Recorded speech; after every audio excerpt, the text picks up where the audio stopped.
நான் பிரணீதா. நான் ஜாஸ்லின். ஹாய், என் பேரு பெனி. ஓகே. ஹாய். என் பேரு Benny. Hi. Hi Nalini. Hi Nalini. அவங்க 2 பேரும் கை கொடுத்தாங்களே, கை கொடுக்கறதுக்கு என்ன?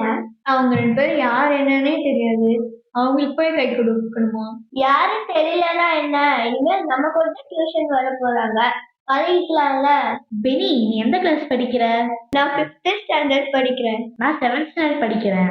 நான் 6th ஸ்டாண்டர்ட் படிக்கிறேன் பெனி. ஹே, அந்த லாஸ்ட்ல உட்கார்ந்து இருக்கிறவங்க உன் கிளாஸ் தானா?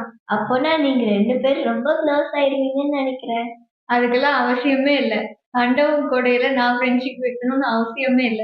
ரெனி, உங்க ஸ்கூல்ல போர்ஷன் எவ்வளவு முடிச்சிருக்காங்க? ஐயோ, ஏன் இவ தொண கேள்வியா கேட்டுட்டு இருக்கா? எவ்வளவு போர்ஷன் முடிச்சிருக்காங்கன்னு தானே கேக்குறாங்க. உன் சொத்தை கேக்குறாங்க. முதல்ல போர்ஷன்ல தான் ஆரம்பிப்பாங்க. அதுக்கப்புறமா கடைசியில சொத்தை கேட்பாங்க. ஒரு போர்ஷன்ஸ் கேட்டதுக்கு அந்த பொண்ணு இப்படி பேசுது. என்ன பண்றது, அப்படிதான் போல இருக்கு. சரி சரி, நீங்க ரொம்ப வருத்தப்பட்டுக்காதீங்க. நாளாக சரியாயிடும். அப்படின்னு நம்புறேன். இவங்க 2 பேரும் என்ன நினைச்சிட்டு இருக்காங்க? திடீர்னு ஒரு நாள் டியூஷனுக்கு வருவாங்க. இவங்க கூட நம்ம ஃப்ரெண்ட் ஆயிக்கணுமா? அதனால என்ன கெட்டு போயிடுது நீ? நீ ஏன் இப்படி வித்தியாசமா எல்லாத்தையும் பாக்குற? அவங்களும் நம்மள மாதிரி பிள்ளைகதாங்க. டியூஷன்ல இருக்கிறது நம்ம 4 பேரு. அதுலயும் உன் கிளாஸ்ல படிக்கிறவங்க அவங்கதான். அவங்களுக்கு ஏதாவது சின்ன சின்ன ஹெல்ப் பண்றதுக்கு நீ ஏன் இவ்ளோ யோசிக்கிற? நம்ம எல்லாத்துக்கும் உதவி செய்யணும்னா ஆண்டவர் விருப்பப்படுறாரு. நீ என்ன அவங்க 2 பேத்துக்காக நீ வக்காலத்து வாங்கிட்டு இருக்க? நீ ஏன் பைபிள படிக்கலையா? எப்படி ஆபிரகாம் அவங்க ஃபேமிலிக்காக போராடினாங்கன்னு? படிச்சிருக்கேன். ஆனா இவங்க எல்லாத்துக்கிட்டயுமா? ஆண்டவரோட பார்வையில எல்லாரும் ஒண்ணுதான். என்னைக்குனாலும் மற்றவங்களுக்காக நம்ம நிக்கிறதுக்கு தான் ஆண்டவர் ஆசைப்படுறாரு. சரி, நீ சொல்றதும் சரிதான் போல இருக்கு. ஹாய் லீனா. நம்ம இனிமே 2 பேரும் ஃப்ரெண்ட்ஸா இருக்கலாம். இவ்ளோ நேரம் இங்க என்ன நடந்துச்சுன்னு நீங்க பாத்தீங்க. ஆனா பைபிள்ல என்ன நடந்துச்சுன்னு உங்களுக்கு தெரியுமா? இப்ப பார்க்கலாம். இயேசு கிறிஸ்துவை நாமத்தினாலே உங்கள் அனைவருக்கும் என் வாழ்த்துக்களை தெரிவித்துள்ளேன். இந்த சிறிய ரோஜனார் பள்ளி பாடத்தை படித்து வந்திருக்கவங்க எல்லாரையும் நான் அன்போடு வரவேற்கிறேன். இந்த வாரம் நம்ம 4வது பாடத்தை படிக்க போறோம். பாடத்தலைப்பு பரலோக சந்திப்பாளர்கள். பாடத்துக்குள்ள போகிறதுக்கு முன்னாடி ஜெபம் செய்வோம். அன்புள்ள பரமபிதாவே, இந்த வார பாடம் படிக்கும்போது நீ கூட இருங்க. இந்த பாடம் எங்க வாழ்க்கையை போய் செய்ய பாக்குற கேட்கிற ஆசீர்வதிங்க. இயேசுவை ஜெபிக்கிறோம் அண்ணன் பரமதாக்கப்பனே, ஆமென். இந்த வாரத்தோட மனப்பாட வசனம் பிலிப்பியர் 2:4 இருந்து எடுக்கப்பட்டது. அவனவன் தனக்கானவைகளே அல்ல, பிறனுக்கானவைகளையும் நோக்குவானாக. இன்னைக்கு நம்ம பாடத்துல இருந்து என்ன கத்துக்கிறோம்னா, மத்தவங்களுக்காக பரிந்து பேசுறதுக்கு ஆண்டவர் நமக்கு உதவி செய்வாரு. ஒரு நாள் வெயில் ரொம்ப அதிகமா இருந்துச்சு. அப்பொழுது ஆபிரகாம் அவர் வீட்டு பக்கத்துல இருந்த மரத்தடியில உட்கார்ந்து இருந்தாரு. திடீர்னு ஆபிரகாமுக்கு தூரத்துல இருந்து யாரோ வர மாதிரி தெரிஞ்சுச்சு. தூரத்துல பார்க்கும்போது ஒரு 3 பேரு அவங்க பேசிட்டு வீட்டை நோக்கி நடந்து வந்த மாதிரி பார்த்தாரு. இவங்களை பார்த்த ஆபிரகாம் துள்ளி எழுந்திருச்சு அவங்க கிட்ட போய் வணக்கம் சொன்னாங்க. இன்னைக்கு ரொம்ப வெயில் அதிகமா இருக்கு. இன்னைக்கு நீங்க 3 பேரும் வெயில்ல ரொம்ப தூரம் நடந்து வந்திருக்கீங்க. எங்க வீட்டுல வந்து கொஞ்ச நேரம் தண்ணி குடிச்சிட்டு ரெஸ்ட் எடுத்துட்டு ஏதாவது சாப்பிட்டு போங்க அப்படின்னு சொன்னாரு. ரொம்ப நன்றி, நீங்க சொன்ன மாதிரியே நாங்க வரோம் அப்படின்னு 3 பேர் ஒத்துக்கிட்டாங்க. வேக வேகமா ஆபிரகாம் திரும்பி அவங்க வீட்டுக்கு ஓடி போனாரு. வீட்டுக்குள்ள இருக்கிற அவங்க மனைவியான சாரால கூப்பிட்டாரு. சாரா சாரா, நம்ம வீட்டுக்கு கொஞ்சம் விருந்தினர்கள் வந்திருக்காங்க. அவங்களுக்கு சாப்பிடுறதுக்கு சீக்கிரமா கொஞ்சம் ரொட்டி சுடு அப்படின்னு சொல்லிட்டு ஆபிரகாம் வேகமா அவங்க சாப்பிடுறதுக்கு தேவையான எல்லாத்தையும் ரெடி பண்ணாங்க. அவங்க 3 பேர் ஆபிரகாமும் சேர்ந்து சாப்பிட்டு அந்த மரத்துக்கு கீழே ரெஸ்ட் எடுத்துட்டு இருக்கும்போது ஆபிரகாமோட மனைவியான சாரா வீட்டுக்குள்ள இருந்தாங்க. இவங்க உள்ள இருந்தாலும் அவங்க 4 பேர் பேசிக்கிறது சாரால கேட்க முடியுது. உங்க மனைவி சாரால் எங்க அப்படின்னு வந்தவங்கல ஒருத்தர் கேட்டாரு. உள்ள வீட்டுக்குள்ள இருக்காங்கன்னு சொன்னாரு.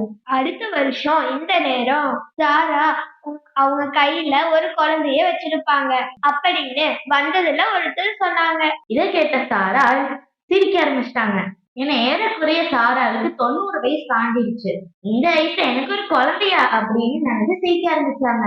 எதுக்காக சாரா சிரிக்கிறாங்க? ஆண்டவரால கூடாதது ஏதாச்சும் இருக்கா அப்படின்னு வந்தவர்ல ஒருத்தர் கேட்டாரு. இப்போ ஆப்ரஹாமுக்கும் சாராவுக்கும் ஒரு விஷயம் புரிஞ்சுது. அது என்னன்னா, வந்திருக்கவங்க சாதாரண மக்கள் கிடையாது. கண்டிப்பா அது ஆண்டவரோ இல்ல தேவதூதர்களோன்னு தெரிஞ்சுக்கிட்டாங்க. அவங்க 3 பேரும் அங்க இருந்து கிளம்புறதுக்கு ரெடியானாங்க. அந்த காலத்துல இருந்த ஒரு வழக்கம் போல ஆபிரகாம் பாதி தூரம் அவங்க கூட நடந்து போய் அவங்கள வழி அனுப்ப போனாங்க. வெளியே வந்த ஆபிரகாம இந்த 3 பேரும் ஒரு இடத்துல நிக்க வச்சாங்க. அந்த 3 பேத்துல ஒருத்தரு சோதோம் அப்படிங்கிற இந்த ஒரு பட்டணம் ரொம்ப கொடூரமா இருக்குன்னு நான் கேள்விப்பட்டேன் அப்படின்னு சொன்னாரு. ஆபிரகாம் கூட அதை கேள்விப்பட்டிருந்தாரு. ஏன்னா லோத்தும் அவரோட குடும்பமும் அந்த சோதோம் பட்டணத்துலதான் குடியிருந்தாங்க. ஆபிரகாமுக்கு அவங்களோட குடும்பமும் லோத்து ரொம்ப பிடிக்கும். ஏன்னா சோதோம்ல இருந்த மத்த மக்கள் மாதிரி அவங்க கெட்டவங்க இல்ல. ஆபிரகாமுக்கு லோத்தை பத்தி ரொம்ப கவலையாயிருச்சு. அதுவும் சோதோம்ல இருக்கிற அந்த மக்கள் ஆண்டரை பத்தி தெரிஞ்சுக்கலையே இன்னும் சோகமா இருந்துச்சு. ஆபிரகாம் வந்திருந்த ஒருத்தவங்களான ஆண்டவரை பார்த்து, அப்போ கெட்டவங்களோட சேர்ந்து சோதோம்ல இருக்கிற நல்லவங்களையும் நீங்க அழிக்க போறீங்களா அப்படின்னு கேட்டாரு. ஒரு 50 பேரு அந்த ஊர்ல நல்லவங்களா இருந்தா அந்த ஊரை அழிச்சிட மாட்டீங்களே அப்படின்னு ஆண்டவர் கிட்ட கேட்டாரு. ஆண்டவர் அப்ப சொன்னாரு, 50 நல்லவர் இருந்தாங்கன்னா அந்த ஊரை கன்ஃபார்ம் நான் அழிக்க மாட்டேன்னு. ஆண்டவரே, அந்த ஊர்ல 45 பேர் நல்லவங்களா இருந்தா அந்த ஊரை அழிக்க மாட்டீங்கதானே அப்படின்னு அவர் கேட்டாரு. கண்டிப்பா 45 பேர் அந்த ஊர்ல நல்லவங்களா இருந்தா நான் அந்த ஊரை அழிக்க மாட்டேன்னு சொன்னாரு. இதே மாதிரி 3 தடவை ஆபிரகாம் அந்த ஊரை காப்பாத்துறதுக்கு ஆண்டவர் கிட்ட கேட்டாரு. 6வது முறை ஆண்டவர் கிட்ட மறுபடியும் கெஞ்சி கேக்குறாரு. ஆண்டவரே, என் மேல கோச்சுக்காதீங்க.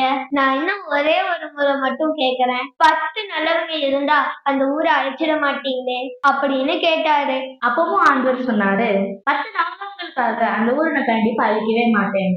இத சொன்னதுக்கு அப்புறம் ஆண்டவர் சோதோம் நோக்கி போயிட்டாரு. ஆபிரகாமும் அவரோட வீட்டை நோக்கி போனாரு. ஆனா ஆபிரகாமோட மனசுல இருந்ததெல்லாம் ஒண்ணு மட்டும்தான். அது என்னன்னா, கண்டிப்பா ஆண்டவர் சரியானது செய்வாருன்னு. இந்த உலகத்துல வாழ்ற நிறைய பேர் நம்ம சந்திக்கிறோம். அவங்க எல்லாருமே நமக்கு தெரிஞ்சவங்க கிடையாது. ஆனா அவங்களுக்காக நம்ம உதவி செய்யறதுக்கு தாராளமா ஆண்டவர் கிட்ட போராடலாம். அவங்களும் ஆண்டவரோட அன்பை தெரிஞ்சுக்கிறதுக்கு ஒரு வாய்ப்பை உருவாக்கலாம். அவங்களுக்கு ஏதாவது தேவை இருக்குதா? சாப்பாடு, தண்ணி, அவங்க தூங்குறதுக்கு ஒரு இடம், போட்டுக்கிறதுக்கு ஒரு Dress அவங்களுக்கு இருக்கான்னு நம்ம நல்லா கவனிக்கணும். நமக்கு தேவையான பொருட்கள் எல்லாமே இருக்குன்னு மட்டும் நம்ம அப்படியே விட்டுறக்கூடாது. என்னைக்காவது நம்ம மத்தவங்களுக்காக மன்றாடி ஜெபம் பண்ணியிருக்கோமா?